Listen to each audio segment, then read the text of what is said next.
Kung araw din sa looban ay tayo magluluto ng puso ng saging na ginataan. Kasya na siguro ang 2 pirasong puso ng saging at syempre magpiprepare na rin tayo ng niyog. Isang niyog kasya na yan.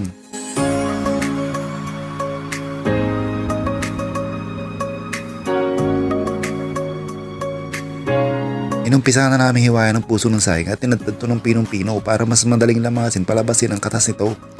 At bigay na rin natin ang ating niyog para maging gata. Sabi nga, ang daming gata eh. Ayan, painit na rin tayo ng silyasi. Yan nga pala ang sulupit na ihahalo natin isang klase ng clams. Siyempre, igisa muna natin ang bawang at sibuyas. Pagka medyo mapula na, ilalagay na natin ang sulupit.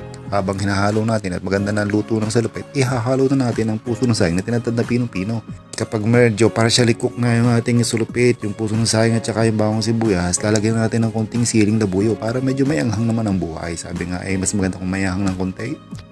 Lagyan din natin ng konting toyo, pampakulay, pampapula ng konti, mas maganda rin may kulay ang buhay. At pag maganda ng pagkakagisa, ilagay na natin ang gata. At habang pinapakuluan sa gata, lagyan din natin ng konting suka, pampabalansin ng lasa.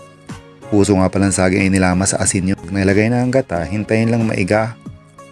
At pag naubos na ang sabaw na medyo tuyo na, pwede na sigurong tikman at lamunin. Pagkakasarap na rin. Isa rin sa pagkain probinsya na talagang lagi kong binabalik-balikan din sa Mindoro.